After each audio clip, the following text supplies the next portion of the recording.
Hey guys, how's it going? Today let's do an unboxing and overview of the GPD Pocket 3. So this is the third iteration of their GPD Pocket series. The original GPD Pocket 1, released back in 2016, kind of restarted the netbook UMPC industry, which kind of fell off after 2010. GPD kind of restarted that, and then you have Chewy, One Netbook, many others getting into the mini, gaming UMPC, small gaming laptop, or just small pocket laptop kind of space. So yeah, I did videos on the previous two GPD Pockets, GPD Pocket 1 and 2. Both had a 7-inch display, but were kind of low powered. They were underpowered computers. This one is a bit more powerful. It's actually one of the most powerful laptops of this size on the market, I believe, and it's a bit bigger too. So the original GPD Pocket 1 and 2 had a 7-inch display with an Intel Atom processor, I believe, which is very anemic processor. This one has an 8-inch display and goes all the way up to a Core i7-1195G7, which is the type of processor you'll find in a full-size laptop. So yeah, it's actually fairly powerful, I would say. At least if you go for like a premium ultrabook these days, you might find the 1195G7 in those kind of laptops. So this particular configuration, they have two different configurations. They have one with the Intel Pentium Silver N6000. This is the one I have. The N6000, because I'm not going to be doing too much gaming or heavy productivity work on this device. I'm mostly going to be using it for maybe some light gaming and some web browsing. So nothing really hardcore. So I went with the Intel Pentium Silver N6000 configuration, which also comes with 8 gigs of RAM and 512GB SSD. This configuration retails for around $700 on Indiegogo. You can also upgrade to the Core i7-1195G7 version, which also comes with 16 gigs of RAM, 1TB SSD for $300 more, so around $1,000 US. And for that price, I mean, you're getting probably the most powerful netbook or UMPC out there on the market right now. The 1195G7, I believe, is more powerful than anything One Netbook has, including the One Netbook One Mix 4, which I did a video on about a week ago. I think the One Mix 4 tops out around 1160G7. So yeah, this one will go all the way up to the 1195G7, which is quite powerful for a small laptop or netbook like this. Alright, so those are the specs and the configurations and the prices. I also got this unique HDMI capture card, which I think is pretty interesting because this laptop is actually kind of modular. At the back, they'll have some modular configurations which you can swap in and out, which I think is quite cool. It has a KVM module system. You can also swap it out for a RS-232 serial port. So I think that's pretty cool, and it came with this GPD capture card, which I'm going to test with, because this is actually an HDMI input, which you really rarely see on laptops, right? I mean, a lot of laptops will have HDMI output. It will not have a video input. And then it also comes with this pen as well. So this one, 4,096 levels of pressure, replaceable pen tips, 2 side buttons, quadruple A battery. Card also compatible with the Surface Go. Interesting. Surface Book, Spectre X360. I wonder if it works with my HP Dragonfly Elite, actually. Dallas Bone 1373. Okay, cool. So it works with a bunch of different laptops here. I wonder if this is like the same Wacom pen, I guess, technology. And this is the interesting modular stuff that you can put in for the GPD Pocket 3. So very interesting stuff. I think I paid maybe like an extra $100 for these things. So yeah, these are definitely extra. It's like an extra $100, I think, for those two. So yeah, let's go. The white box, interesting, because GPD usually, for me, I've owned several GPD devices, and they've always come with a black box. So this is the first time they've had a white box for it. By the way, in my experience, and I did a few videos on this, but I've had to fix several GPD devices in the past, like the GPD Win 2 had an issue with the display cable that had to be fixed, and then the micro PC, I had to replace the battery on that. So yeah, GPD, I have to say, has had some quality control issues in the past. So even though I keep buying GPD devices, it's because they make some pretty unique devices, but I cannot say that their quality control is actually that great. I think One Netbook may have better quality control, because I haven't had any issues with One Netbook devices so far. All right, so here it is. It says 0.7 kilograms. That's about 1.6 pounds, I would say. So yeah, it's I mean, compared to my One Mix Yoga 3, which is around the same size, I think it's about a similar weight. Yeah, there's the manual here, GPD Pocket 3. Of course, it's in Chinese. GPD is a Chinese company. So, you have this, but you have it in both Chinese and English, I think. Yeah, there it is. So, I'm going to try out the keyboard, see what compromises had to be made there. I'm sure there is compromises, of course, given the size. And then here is the charger.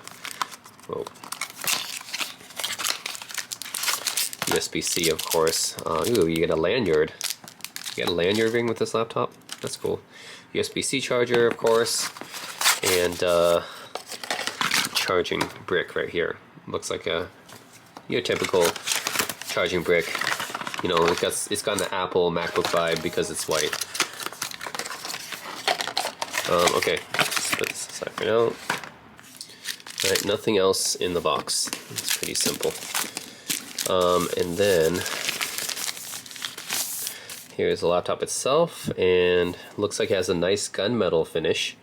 It's not white, it's gunmetal, so that's pretty nice. And it's got GPD on here.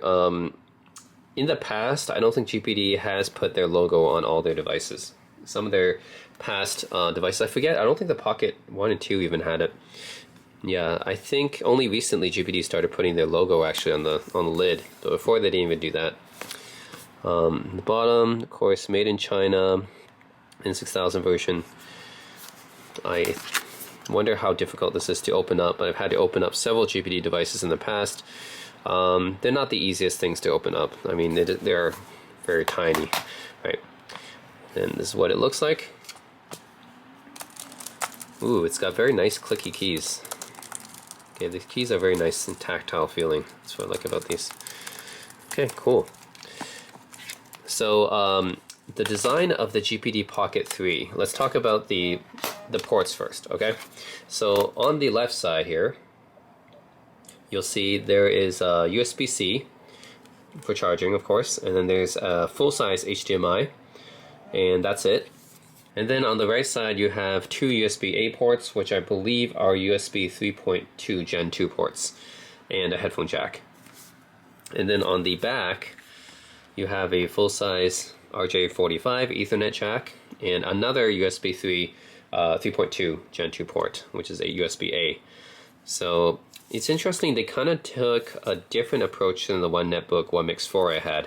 So the One Mix 4, I think my complaint was that I didn't have any USB-A ports, right? They only had USB-C ports, which is more future-proof, but then you're going to have to use a dongle for a lot of devices. GPD, on the other hand, has only one USB-C port for charging, and that's it. They don't have any other USB-C port. Instead, they give you a lot of USB-A ports, which is better for legacy, I guess. Although, see this part here, this part is modular. See, this part you can actually unscrew it, and then you can plug in a different module. So you can actually add in more USB-C ports if you want, or in my case, I'm going to add in the this capture card here. Yeah, you can also add in a RS-232 serial port. So there's a lot of things you can actually swap out this port for. So that's pretty interesting. I don't think I've really covered any other laptop that you can swap out the actual ports. So that's pretty cool. Alright, so yeah, onto the display. This is an 8-inch 1900 by 1200 display. It is a 1610 display, just like most other GPD devices. The configuration here is very similar to the GPD Micro PC, actually, and I think that was the intention by GPD engineers, is they wanted to make a laptop that was more full-sized, so not as large as their GPD P2 Max, but larger than their typical GPD Pockets, and they wanted to make it with a form factor a little bit similar to the Micro PC. So you see the inputs of the Micro PC, you can see how they're similar here. The Micro PC, what's cool about the Micro PC is it has this really unique configuration, honestly, when I first looked at this back in 2019.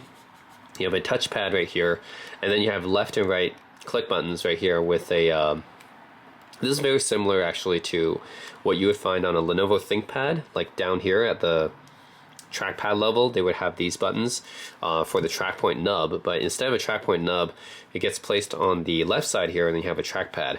So you have to hold it in your hand like this and use your thumbs basically to click stuff, to navigate. So I found this to be a pretty unique configuration that I really actually enjoyed, especially for playing old retro games. Actually, a lot of DOS games require the use of shift and control and alt and spacebar, and then the navigation buttons here. So I found the size of the micro PC made it really nice for that. And then if you want to navigate Windows, it's pretty comfortable just to switch my thumb back up here to do the old mouse clicky stuff. So yeah, navigate around Windows, it's pretty comfortable. And then going back to more retro stuff or navigating around DOS, then I can go back to the Control Shift spacebar and navigation keys right here, the arrow keys. So yeah, I actually like that about the micro PC. And what's really cool about the micro PC to me is how they fit so many ports in such a small amount of space, right?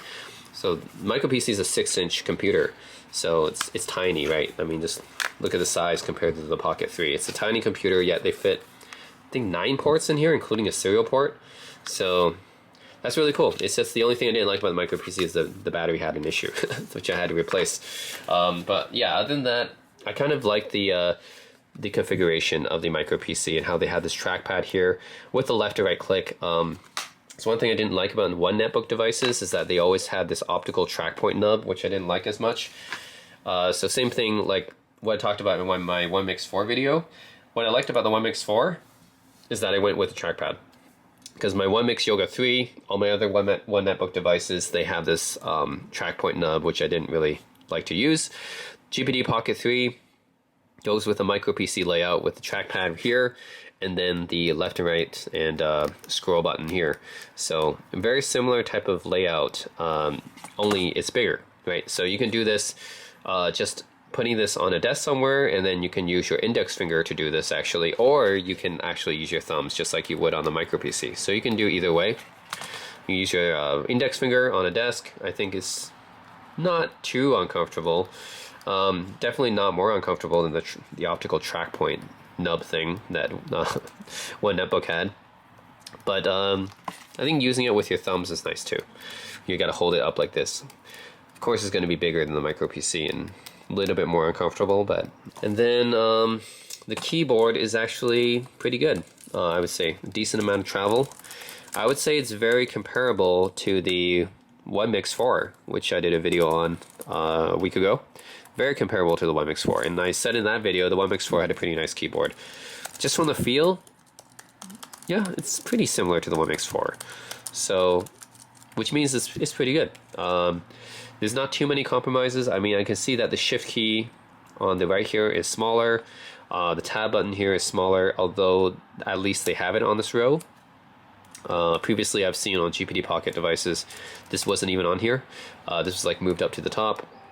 They have 6 rows, but this row is a bit cut off to accommodate the trackpad. So I guess that's still the one thing that the 1Mix has over this, is the 1Mix4 actually has the full 6 rows. This one has the 6th row a little bit cut off.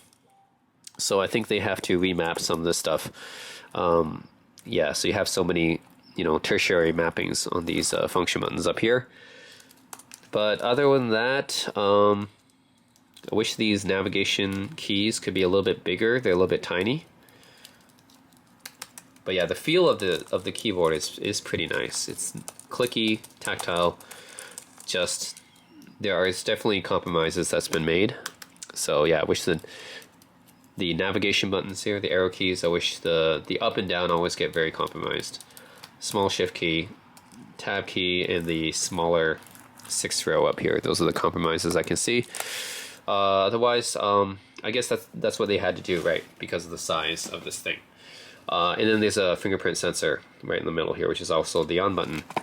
And that's really it. I mean, the closest comparison I have, this is an 8-inch laptop. I have an 8.4-inch laptop, the 1Mix Yoga 3. This is from 2019. So it's quite a bit older, not as powerful.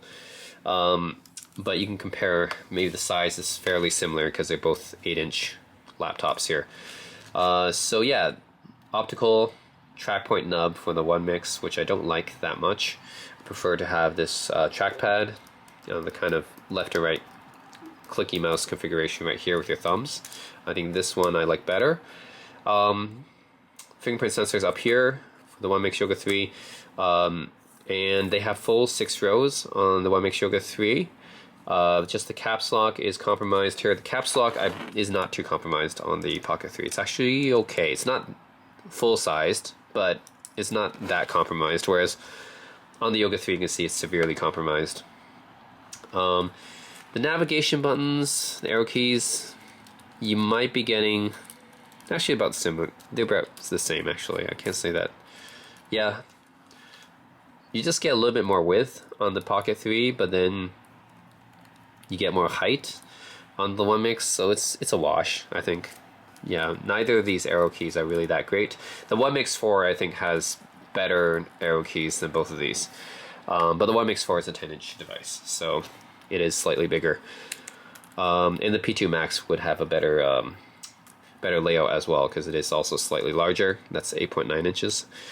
So yeah, other than that, Pocket 3 has more of a clicky feel, more of a tactile feel. You can see this. Clearly there's not that much click here. It's obviously membrane. This is also a membrane, but you can have more of a louder tactile clicky feel on this keyboard, I think. Not sure why that is, but maybe they have some different keys going on. Anyways, the Pocket 3 has more of a tactile feel than the One Mix Yoga 3. Not to say that the One Mix Yoga 3 isn't good. I've used this as my primary netbook for a while. This came out 3 years ago. So I actually do like the keyboard here, given the size, but Pocket 3 has a better feeling, I think, or tactile feeling. Other than that, fairly comparable, I would say. Shift key on the Pocket 3 is a little bit larger. Tab key is gone from the One Mix Yoga 3. It's actually up here. So yeah, this is a compromise made on the One Mix Yoga 3, is that the tab key got moved up here. Whereas on the Pocket 3, I actually keep the tab key there, so that's good. So yeah, I mean, it's actually very interesting how GPD did this, because I think, given the size, this is an 8-inch laptop, this is an 8.4-inch laptop, right?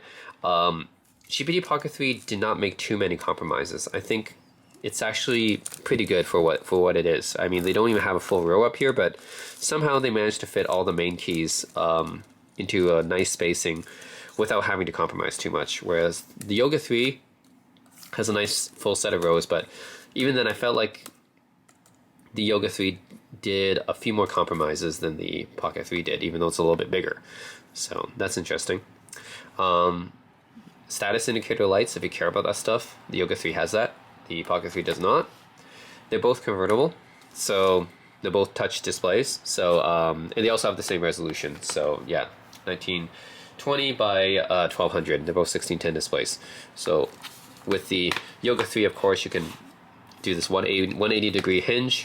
You can wrap it around like this, converts into a full tablet, or you can leave it in stand mode, as I often do when I'm watching movies or stuff like that. I can just leave it in stand mode. So yeah, this is the typical yoga style convertible, whereas the Pocket 3 is interesting because it actually takes the same kind of convertible form factor that the One Netbook A1 does. So this one actually will use an old school 360 degree swivel hinge. This is what you used to see in convertibles back in the day, in the 2000s actually. So you swivel it like that and you close it like that. So yeah, you can still put this into a tablet form factor. It's just a little bit different. Use the 360 degree swivel hinge instead of the 180 degree convertible hinge. And then you can you can prop this up in stand mode, just like you can with the Yoga 3. So yeah, that's very interesting actually. This is the first GPD Pocket. This is the first GPD device that I've seen do this. Like I said, the A1. This is the One Netbook A1. This device uses the same 360 degree hinge, so you can see it does it the same way as the Pocket 3 does. It's a smaller device, of course. Yeah, this is a 7-inch device. This is an 8-inch device. So yeah, I think it's pretty interesting because the GPD Pocket 3 is trying to compete with both the One Netbook A1 as well as the One Mix Yoga 3. So it has the same 360 degree convertible hinge as the One Netbook A1, and has supports for all these different ports too, including the RS-232 serial port. So it has same hinge and similar port selection as the A1, but in a bigger form factor, same form factor actually as the or dimensions as the One Mix Yoga 3. So I guess it's trying to compete with both of these devices, which is pretty interesting. So yeah, this is the first time that GPD has used a 360-degree swivel display.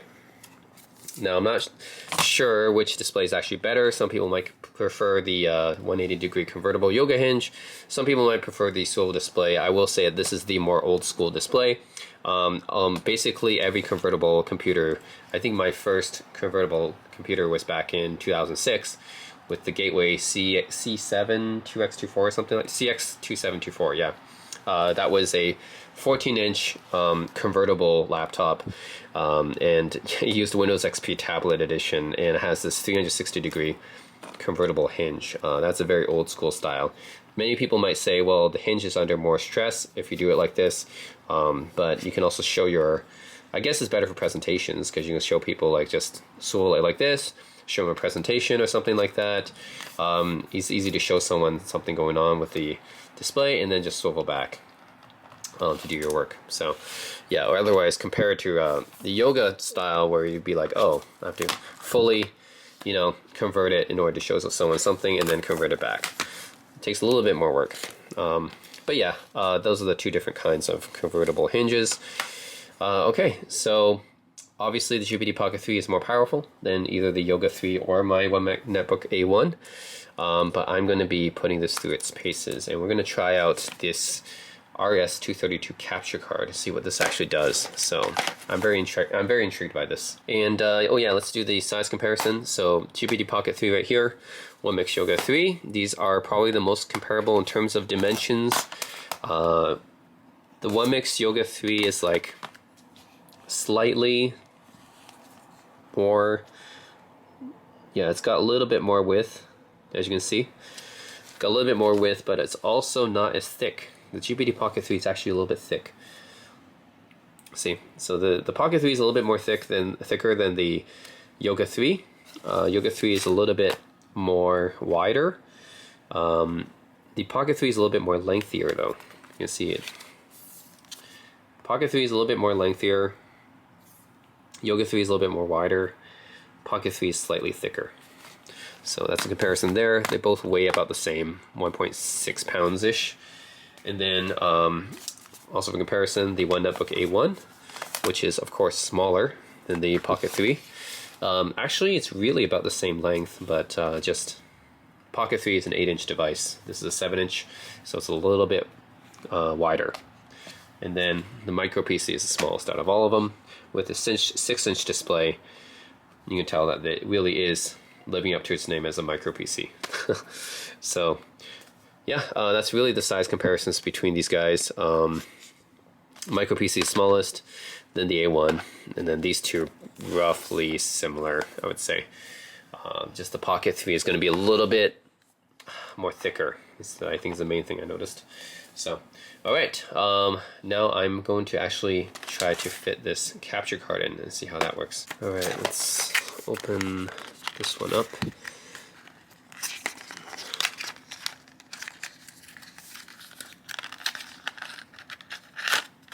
I'm guessing this is a pretty standard Wacom type pen, and it is. Actually, let me compare this with, this is the one I got from, I think I got this from One Netbook. Yeah, so this is the one I got for the One Netbook, I believe. Pretty similar. And this is the one you get with the GPD Pocket 3. Yeah, pretty similar Wacom pen. So yeah, you get your 4096 levels of pressure. So I'm not going to be using this for art or drawing or taking notes, but for people who are, then it's nice to have this pen handy. What I'm more interested in is this capture card thing. Let's see. Yeah, I'm really interested in this. Let me look at this. Oh, okay, interesting. They give you two There's actually two modules in here. Okay, there's a HDMI capture card, and there's a RS-232 serial port. So okay, I guess you have a choice here between so yeah, there's a serial port here. You guys can tell that's a serial port, and you can swap this out optionally on the back here. This USB-A connection is pretty good for all-around use, but for those of you who are going to use this for more industrial applications, then yeah, you get this nice 232 serial port adapter here. You can swap in this module, I mean. And then I'm interested in this HDMI input as well, which you can also use for industrial applications for debugging servers and stuff like that. So I'm interested in how they did this. Okay, so this is the USB 3.2. So I'm going to take out this module here.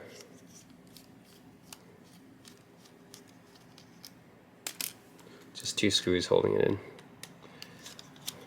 It's almost like changing out the SSD on one of the GPD Win devices. It's not that difficult. But that's it, and you just pull it out. And this is all the USB A1 is. And this default USB A1 is just this. It's pretty small. This one, it comes with, should I unpeel this or not? I think it came with this black sticker thing. Should I unpeel it, or maybe I'll just leave it intact? Maybe it's supposed to be there. Okay, maybe it's supposed to be there. I don't want to take any chances here. So let me install. How does it actually interface with oh, you see the pin connector here. Oh, that's how it interfaces with it. Okay, so this is like self-contained, and then this, but it has these pins, right? These pins, I'm guessing, is going to connect to those pins up there. I was wondering, how does it interface with the actual computer? Okay, so let's put that one on.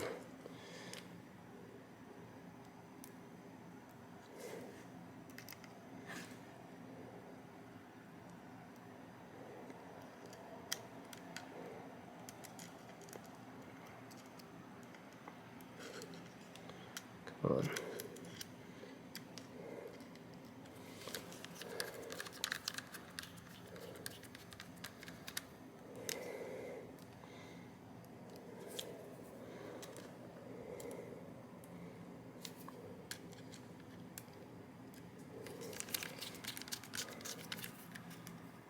Okay, so USB one was here.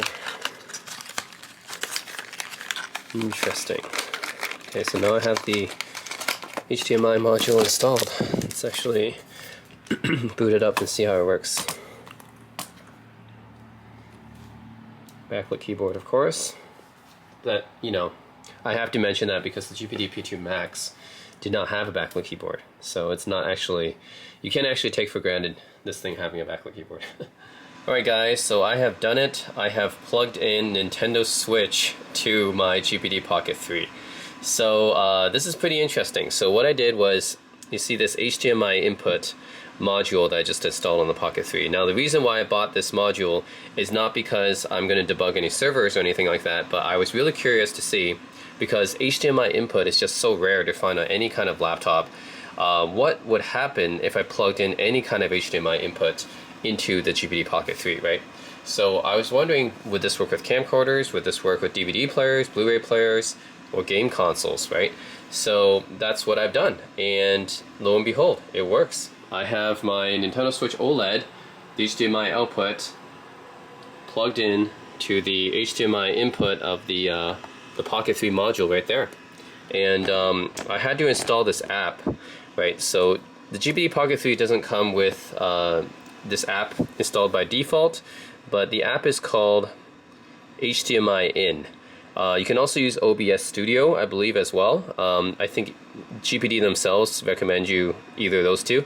So yeah, you just have to search for GPD Pocket 3 HDMI in, and I think they'll link you to a site where you can actually download this. You have to download the driver for it. But yeah, it's on GPD's website, part of their support tools or whatever. You'll find it on Google. So yeah, after a bit of Googling, I found this GPD tool, HDMI in. They also recommend OBS Studio as well if you're doing any streaming. But this is so cool, right? Like, the fact that you can use the GPD Pocket 3 with OBS Studio or HDMI in, and you can actually use it to capture video game footage, like, or any kind of HDMI in, right? It doesn't have to be a video game console, but it could be a Blu-ray player, right? It could be anything that has an HDMI out, really. Heck, it could be from another laptop. Like, I could use, and that's actually what it originally was designed for, I believe, to debug other computers, right? So yeah, I can use like my Alienware HDMI out and plug it into the HDMI in of my GPD Pocket 3. Like, say I have a computer that doesn't work anymore, the display doesn't work, I have no way to access it. What do? I had actually a laptop way back in the day where the display was actually broken. So the only way I can use that laptop is to plug it into an external monitor, right, using the HDMI out. So now the GPD Pocket 3 can actually function as a pocket monitor as well, which is awesome, right? Basically, that's essentially what this HDMI input module is doing. Is it's basically letting the Pocket 3 function as an external monitor, and that's just cool, right? Because this is a computer. So yeah, I was kind of hoping this would work, and it does. I mean, it's awesome. I'm using my Pro controller right now, but yeah, as you can see, my Nintendo Switch is all connected and stuff. So maybe you might be able to actually play some games on here. Let's try Super Mario 3D All-Stars. This is just awesome, right? I can, if I have another computer, I can use to output. You know, that's say it's the display's broken, I can actually plug it into this device, and then I can see the output of that broken laptop, right? So I guess that's the original use case, is debug stuff like that. So you have a server, you don't have a display for it or a monitor, you can use it to debug stuff. So that's the original intended use case, but I'm using it as a essentially display monitor. Only thing is, I'm not sure where the audio output is going. Okay, I have the audio output 100%, so it doesn't have the audio output of. Yeah, I wonder if I need to change anything, but at least the video output seems to be working. Yeah, I'm able to figure out audio output later. Let's play some Super Mario 64. Wow. I mean, there's probably some lag and delay because it's, you know, it's using a capture software, but still, wow. This is pretty crazy. Yeah, no audio. I haven't been able to figure out how to get the audio working yet, but maybe there's a way to get the audio working, because it is HDMI in, so the audio signals are definitely coming through to the computer as well. And of course, if you really want to remotely control the computer, then you have to plug in the USB-C as well.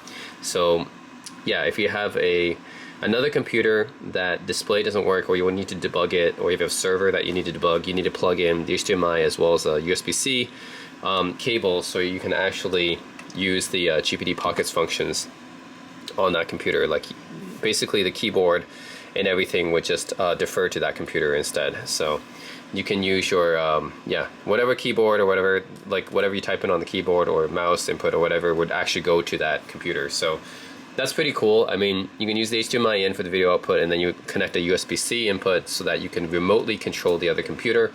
So yeah, if one of my laptops or computers don't work, I can actually use this as a display and actually control the computer using this. Like, say, yeah, the keyboard doesn't work, or display doesn't work, or, you know, my laptop, all it can do is boot up, and none of the inputs work. But I can still use the Pocket 3, connect like a USB-C cable here from that computer, and then I guess I can fully control that computer remotely using this one, which is pretty cool. Okay, cool. I am playing. Guess my. Here, let's. Don't know how well my camera can show it, but I am playing Super Mario 64 from the Nintendo Switch output. That's pretty crazy.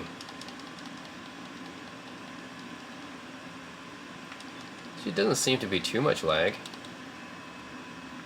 doesn't seem to be too much lag actually. Let's try another. It's a game that has more. Let's try. No, Slug 3 is a game that's a bit more faster paced.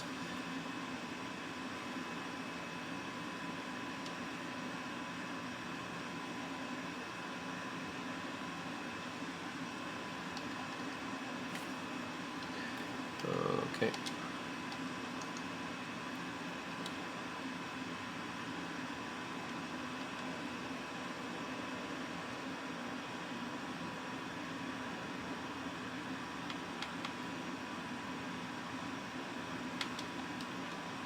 Here we go.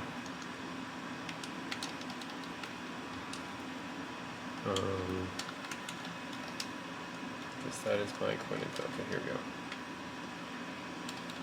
Yeah, I'll try to figure out how to get the sound working, but at least the video output seems to be working.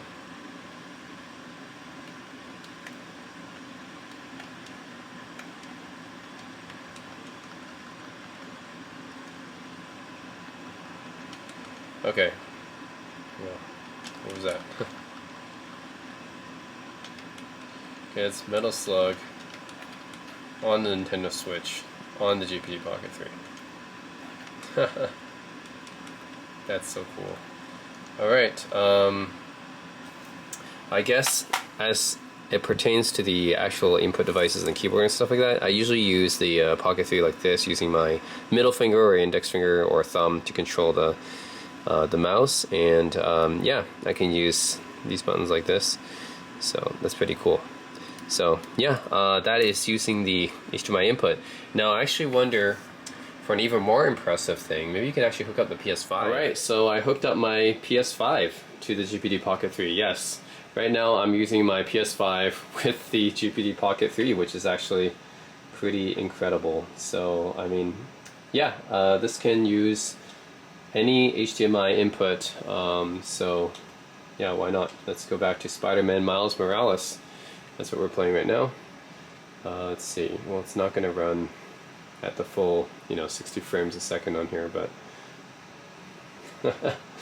it's just so cool being able to play PS5 games using the Pocket 3, I guess, as a display. So here it is, Spider-Man Miles Morales on PS5. Whoa.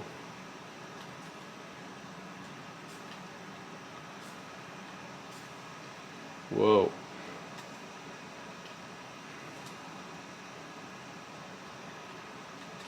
So yeah, looks like the GPD Pocket 3 with the HDMI input module can work as a portable monitor essentially, but I'm still not sure how to get the audio hooked up, but at least the video part seems to be working pretty well.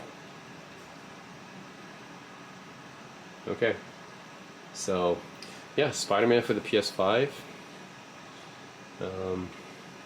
Go home here. Yep, it's the PS5 running on my GPD Pocket 3, which is actually pretty incredible. You even run the Unreal Engine 5 experience from Matrix on here, or Final Fantasy VII Remake. Play any of these games using the Pocket 3 as output. So. Alright guys, so I do have to show the original function of the KVM module, which is actually to remotely debug and control another computer. So right now I have the HDMI output of my other computers, my other laptop, an Asus ZenBook Duo, and I have the HDMI output of this laptop hooked up to the HDMI input of the GPD Pocket 3. And I also have the USB-C input right here. So this is a USB-C cable to USB-A cable. I have the USB-A cable plugged into my Asus ZenBook, and I have the USB-C cable plugged into the KVM module.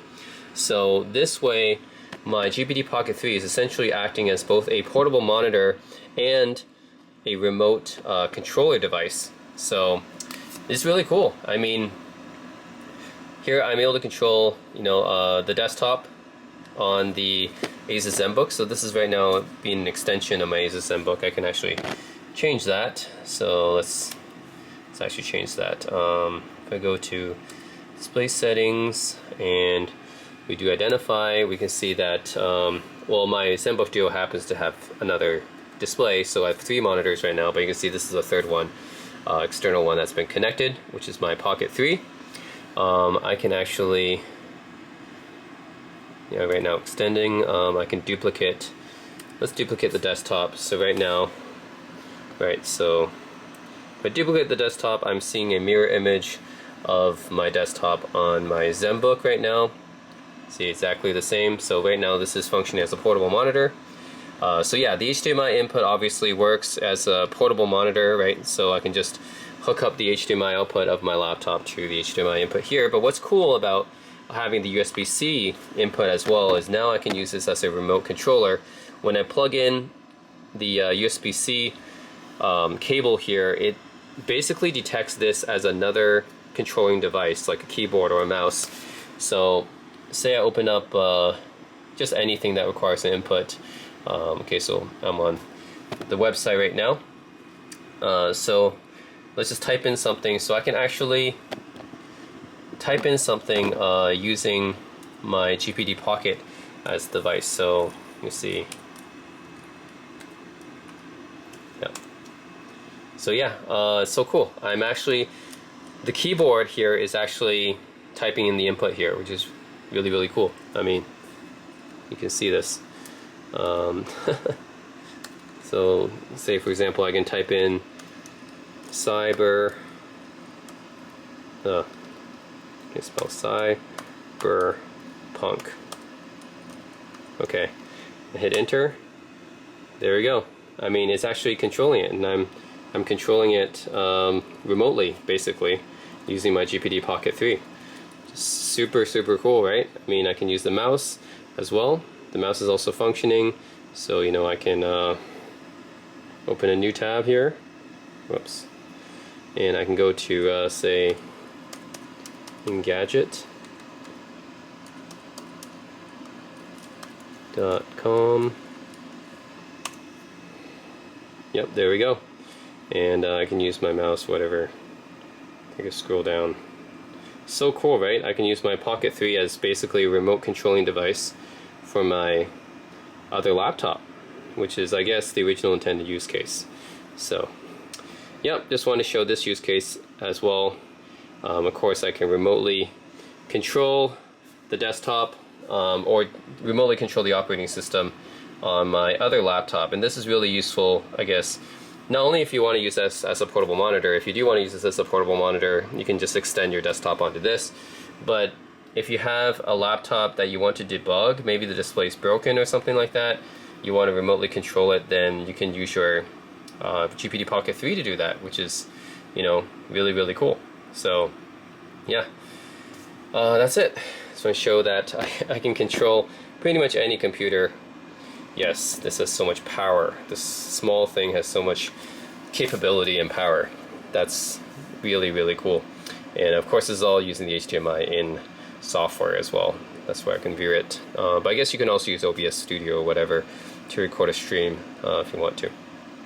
So that's it. I can remotely view and control my my ZenBook, which is just, I mean, super cool, right? I can go here, I can go here and do a search, whatever.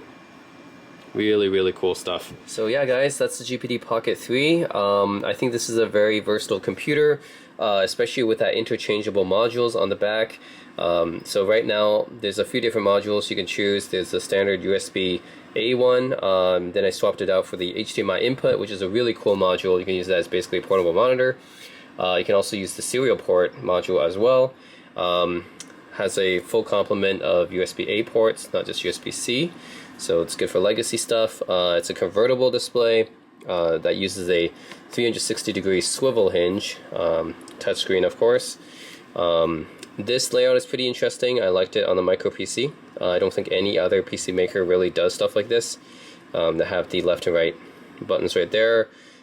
Keyboard is pretty nice, and I mean, speakers are not that great, but what do you expect? None of the UMPCs are really that great. Compared to the One Mix 4, I'd say the One Mix 4 is maybe still a bit better for just normal everyday use because it's a bigger machine. It's a 10-inch device, and it has that traditional. It's basically a traditional laptop, but just smaller. Pocket 3 seems to be a bit more versatile, but also not quite as traditional as the One X4 is. So it seems to be a little bit more specialized. But it's a very interesting device. It is a smaller device, and compared to the Yoga 3, of course, it's more powerful than the Yoga 3 is.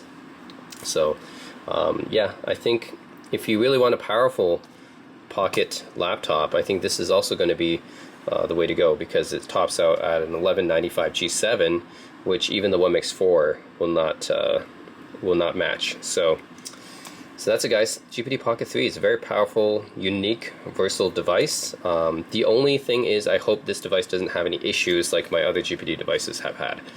So yeah, that's the only thing, is I think the quality control for GPD has always been, and the customer support has always been a little bit, yeah, it's been up and down with them. That's the one thing I might prefer One Netbook over, is their customer support, and yeah, their devices have always been pretty good. I haven't had any issues with my One X Yoga, and I had that for 3 years now. So yeah, whereas my micro PC died, the battery died after 1 year, and the Win 2 display cable died after 2 years. So yeah, I just hope that nothing happens with this one. Otherwise, I think this is a pretty good machine. Very interesting machine. Yeah, just hope it doesn't have any of the issues that GPD devices have had over the years, because I really want to like this machine. So yeah, I would say if you're looking for something that's just like a small portable machine, that's just like a miniaturized version of a normal laptop, then the One Netbook One X4 is probably still the way to go. But if you're looking for something really unique, interesting, and powerful, then I think the Pocket 3 is something to take a look at. So that's it, guys. Let me know if you guys have any questions, comments, just leave them below. And like always, thanks for watching.